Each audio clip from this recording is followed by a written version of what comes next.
नमस्कार दोस्तों, ओम नमः शिवाय। दोस्तों, स्वागत है आप सभी लोगों का एक बार फिर से आपके अपने यूट्यूब दोस्तों। पूरे 500 सालों के बाद बना दिव्य और दुर्लभ महाशुभ संयोग 14 अक्टूबर 2023 दिन शनिवार, साल की सबसे बड़ी अमावस्या, सर्वपितृ अमावस्या, अश्विन अमावस्या। इस दिन चुपचाप गाय को खिला दें, ये एक छोटी सी चीज। रोड़पति भी होंगे, करोड़पति मिलेगी, सभी संकटों और कष्टों से मुक्ति, मृत्युदंड, पितृदोष तुरंत होगा खत्म, पितृदोष बदल जाएगा। पितृ आशीर्वाद से पूरे घर में आपके अन्न धन के भंडार पूरे साल भरे रहेंगे। अन्न धन के भंडार, और यूं कहें कि आपकी 7 पुश्तें तक करेंगी रुपयों पैसों पर राज। दोस्तों, 7 पीढ़ियों तक बैंक बैलेंस बढ़ता चला जाएगा, सभी दुख दूर हो जाएंगे और सभी सुख आपके कदमों में आ जाएंगे। और सबसे बड़ी बात, आपके पितर आपसे बहुत प्रसन्न हो जाएंगे यदि आप गाय को ये एक छोटी सी चीज खिला देते हैं सर्वपितृ अमावस्या के दिन। यकीन मानिए, यदि आपके पितृ प्रसन्न हो गए तो समझ लेना फिर आपके जीवन में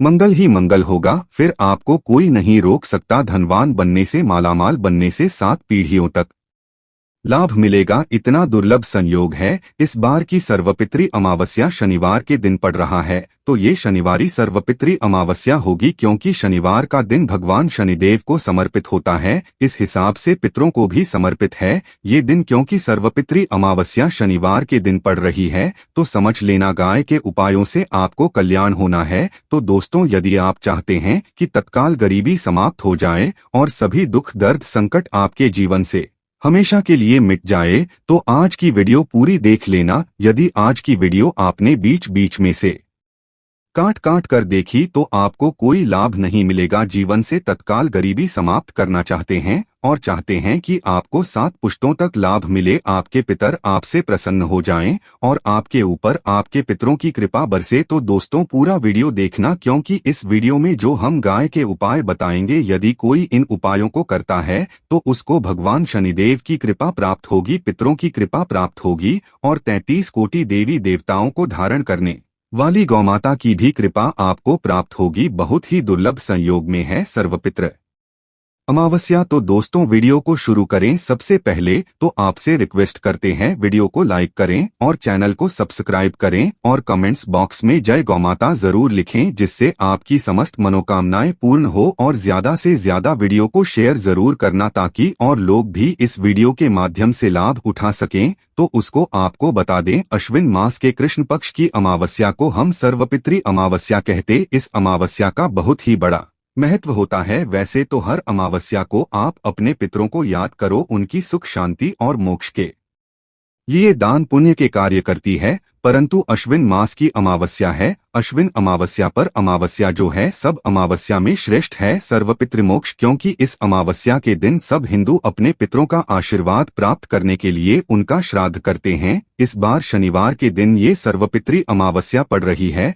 तो ऐसे में बहुत ही दुर्लभ संयोग है। भगवान शनिदेव की भी कृपा प्राप्त होगी आपको और साथ के साथ आपके पितरों की भी कृपा प्राप्त होगी। इस दिन साधक का समापन भी होता है। अमावस्या के दिन सभी पितर अपनी संतानों को आशीर्वाद देकर और उन्हें सुख शांति से जीवन व्यतीत करते देखकर फिर से देवलोक को चले जाते हैं। आपको बता दें, इस दिन आपको सुबह के समय स्नान आदि कर कर शुद्ध अपने आप को करने, बस इसके बाद भगवान सूर्यदेव को रद्दी जल्दी आप और पूरी खीर सब्जी आदि का भोजन बनाई अपने पितरों को याद करें और उनसे भोजन स्वीकार करने की प्रार्थना करें। ब्राह्मणों को न्योता दी, उन्हें आदर सत्कार के साथ भोजन कराएं। जरूरतमंद गरीबों को भोजन कराएं। यथाशक्ति सामर्थ्य के अनुसार अन्न धन वस्त्र जो भी बने दान धर्म के कर्म जरूर करेगी। और भोजन करने के बाद ब्राह्मण को दान दक्षिणा आदि देकर उनका आशीर्वाद लें। इस दिन ध्यान रखना, गाय को, कुत्ते को, वे कुएं को भोजन जरूर करें। बेजुबान पक्षियों को, पशुओं को भोजन जरूर करें। यह आप ये मान लें, यदि पितरों को प्रसन्न करना चाहते हो। और वैसे भी इस दिन शनिवार का दिन है,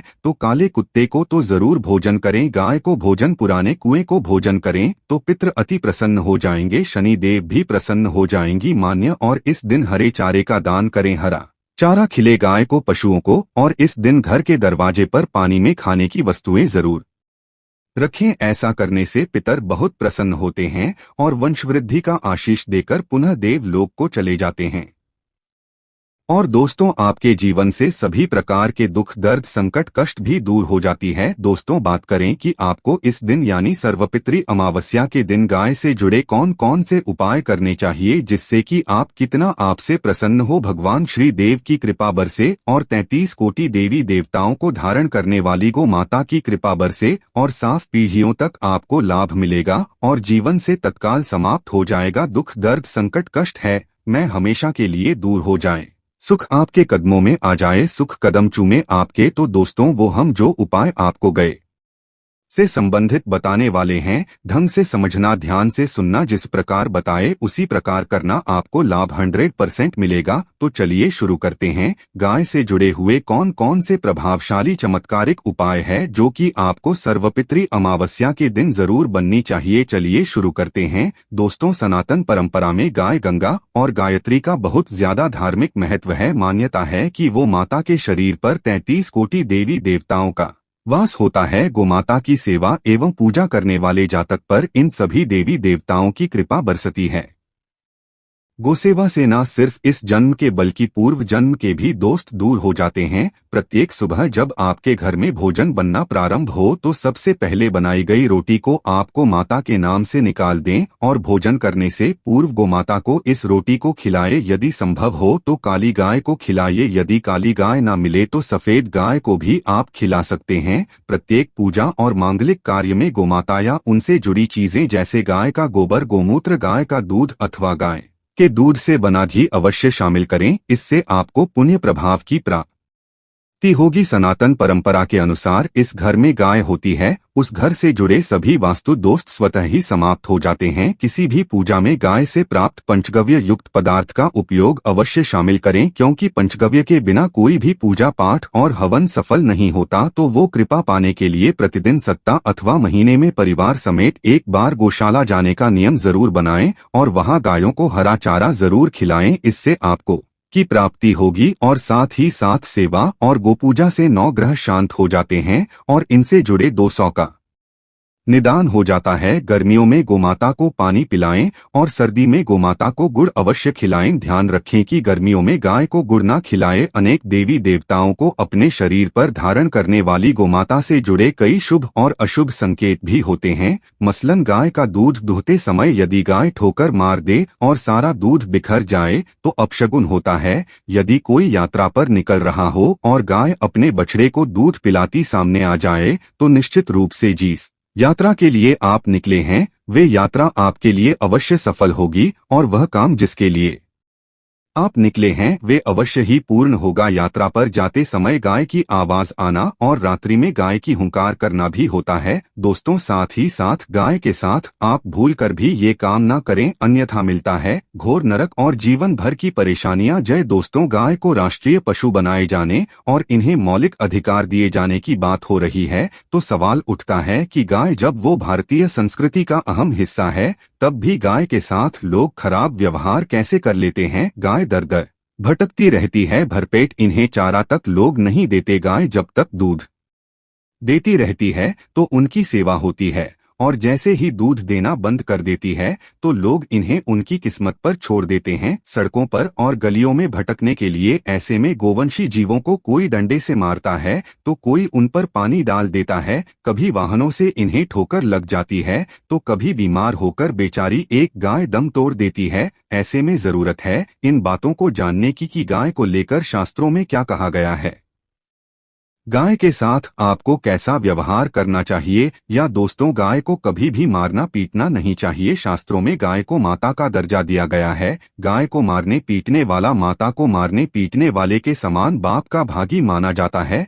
ऐसे घरों को नरक लोक में वर्षों तक कष्ट भोगना पड़ता है। अगले जन्म पशु योनि में मिलता है। कथा है कि गौतम मुनि ने गलती से गाय को डंडा मार दिया था जिससे गाय की मृत्यु हो गई थी और इस पाप से मुक्ति के लिए इन्हें वर्षों तक तपस्या करनी पड़ी। भगवान श्री कृष्ण जी ने बेल्स रूप में आए वृतासुर का वध कर दिया था, जिससे मुक्ति के लिए पानी श्री कृष्ण को संपूर्ण तीर्थों को एक कुंड में बुलाना पड़ा और इस कुंड में स्नान से वह पाप मुक्त हो गई थी। दोस्तों, साथ ही साथ जो लोग पानी पी रही गाय को भगाते हैं वे घोर पापी के भागी बनकर नरक भोगते हैं, ऐसा पुराण में बताया गया है। जबकि दो लोग गाय के लिए प्याऊ और चारा बनवाते हैं वह माँ भाग्यवान होते हैं। ऐसे लोग घोर पाप से मुक्त होकर स्वर्ग पा जाते हैं और बड़े ही धनवान कुल में जन्म लेकर सुख भोगते हैं और साथ ही साथ आराम कर रही गाय को कष्ट देकर कभी भी उठाना नहीं चाहिए। कहते हैं कि जिस स्थान पर गाय बैठी है वहां से नकारात्मक ऊर्जा समाप्त हो जाती है। गाय के बैठने की जगह को जो लोग नियमित तो साफ रखते हैं वे पूर्व जन्म में किए गए जाने अनजाने में बापू से मुक्ति हो जाते हैं और गोलोक में स्थान पाते हैं। गाय को डंडा मारकर उठाना, पानी डालकर उठाने से मनुष्य पाप का भागी बनता है और अगले जन्म में उसे दर दर भटकना पड़ता है। और साथ ही साथ शास्त्रों में बताया गया है कि गाय का दूध उसके बछड़े के लिए होता है। गाय की बछड़े से बचा हुआ दूध ही मनुष्य को लेना चाहिए, लेकिन कुछ लोग एक बार गाय को दूध लेने के बाद फिर से बछड़े के लिए बचा हुआ दूध भी दूध लेते हैं। ऐसा करना घोर पाप कहा जाता है। ऐसे दूध को दुखाने वाला और ग्रहण करने वाला दोनों ही पाप की भागी बन जाते हैं। दोस्तों, साथ ही साथ शास्त्रों में कहा गया है कि गोवंश यानी गाय और बैल की पीठ पर नहीं बैठना चाहिए। इनके पीठ पर बैठने से महापाप लगता है। ऐसे लोगों को नरक की यातना भुगतनी पड़ती है।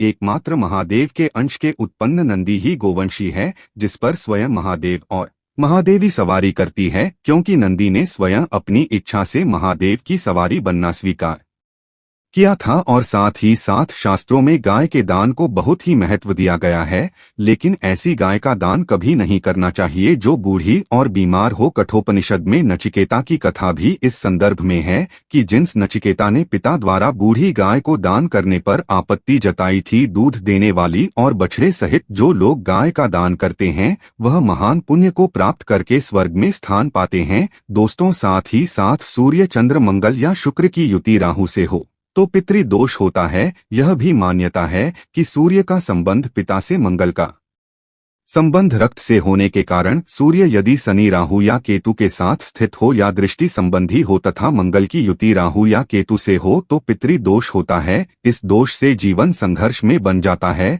यदि पितृदोष हो तो गाय को प्रतिदिन या किसी भी एक रस्सी को या किसी पूर्णिमा के दिन या अमावस्या को रोटी, गुड़, चारा आदि खिलाने से पितृदोष समाप्त हो जाता है। साथ ही साथ देसी गाय की पीठ पर जो कप उद कुबेर होता है वह बृहस्पति गुरु हैं। 8वें जन्मपत्री में यदि बृहस्पति अपनी नीच राशि मकर में हो या अशुभ स्थिति में हो तो देसी गाय के इस बृहस्पति भाग शिवलिंग रूपी कुबड़ के दर्शन करने चाहिए तथा चने की दाल रखकर गाय को रोटी भी दें। इससे आपको शुभ फलों की प्राप्ति होगी। और साथ ही साथ यदि आप रास्ते में जा रहे हो और सामने से गोमाता आती हुई दिखाई दे तो गोमाता को आप अपनी दाहिनी ओर से जाने देना चाहिए। आपकी यात्रा अवश्य ही सफल होगी। और साथ ही साथ ये संकेत भी जानने, यदि आप यात्रा पर जा रहे हैं और सामने आपके गाय बढ़ जाए अथवा अपने बछड़े को दूध पिलाती हुई सामने गाय दिखाई दिए जाए तो समझ जाना वह यात्रा आपके लिए अवश्य ही सफल होगी। और साथ ही साथ जिस घर में गाय होती है उसमें वास्तुदोष स्वतः ही समाप्त हो जाता है। और साथ ही साथ आपको बता दें कि गाय को आप जो भी रोटी बनाए प्रतिदिन ताज़ी रोटी ही बनाए। गाय को अगर आपने रोटी बनाई है तो कोशिश करें कि उस रोटी को आप तुरंत ही गाय को दे दें। अगर आप उस रोटी को रख देंगे और उस रोटी को अगले दिन देंगे तो वो रोटी बासी मानी जाएगी। गाय को कभी भी बासी रोटी ना दे, इससे घर में नकारात्मक ऊर्जा वास करती है और जो भी कार्य आपके बनने वाले होंगे वह कार्य भी आपके बिल्कुल भी नहीं बनेगी। इससे आपके घर में हमेशा दर्द रहता का वास रहेगा और आप जिस भी कार्य को करेंगे उस कार्य में आपको हमेशा असफलता ही हाथ लगेंगी। इसलिए कोशिश करें गाय को रोजाना ताज़ी रोटी बनाकर खिलाएं और रोटी को बिल्कुल ना रखें, बासी रोटी गाय को ना दे। और साथ ही साथ सड़ी गली चीजें गाय को नहीं खिलानी चाहिए कि घर में कोई फल है, सब्जी है, सड़ जाए तो लोग क्या करते हैं, गाय को खिला देते हैं। नहीं, ऐसा नहीं करना चाहिए। ऐसा करने से यदि आप गाय को खिलाते हैं तो और आप पाप के भागी बन जाते हैं। आप बिल्कुल भी सड़ी गली चीजें गाय को खिलाएं और साथ ही साथ आप आटे की लोइयां बनाकर उनके ऊपर हल्दी लगाए। इसके बाद आप उन 11 लोइयों को एक एक करके गाय को खिलाए। प्रत्येक लोई को खिलाते समय गाय के पर आप हाथ फेरें, पीठ पर हाथ फेरने, मस्तक पर हाथ फेरें, माता गाय की आप चरणों के स्पर्श करें। दोस्तों, ऐसा करने से आपके समस्त कार्य बनने लगेंगे। जो दुख का समय चल रहा है वे भी समाप्त होगा। आपके जीवन में खुशी होगी। और एक बार आप 7 बार गाय की परिक्रमा भी कर लें तो आपके समस्त कार्य होंगे। और साथ ही साथ आप गाय को जब भी रोटी दे, रोटी पर या तो आप थोड़ी हल्दी लगा लें या थोड़ा घूर रख लें। अगर गुड़ ना हो तो आप थोड़ा मिश्री रख सकते हैं, थोड़ा घी रख सकते हैं। या दोस्तों, गाय को कभी भी सूखी रोटी ना खिलाए। सूखी का मतलब गाय की वो जो रोटी रखें खिलाए, उस पर कुछ ना कुछ रखकर खिलाए। हल्दी रख ले, गुड़ रख ले, मिश्री, घी, अब जो भी रख ले, मतलब खाली रोटी नहीं खिलानी है। ध्यान इस बात का रखें जब भी आपको सुबह फलों की प्राप्ति होगी। या दोस्तों, ये थे गाय से जुड़े कुछ महत्वपूर्ण उपाय, कुछ बातें जिन्हें आपको ध्यान में जरूर रखना चाहिए। दोस्तों, वीडियो अच्छी लगी हो तो वीडियो को लाइक करें, ज्यादा से ज्यादा अपने दोस्तों में शेयर करें। चैनल पर नए हैं तो सब्सक्राइब कर ले। धन्यवाद दोस्तों।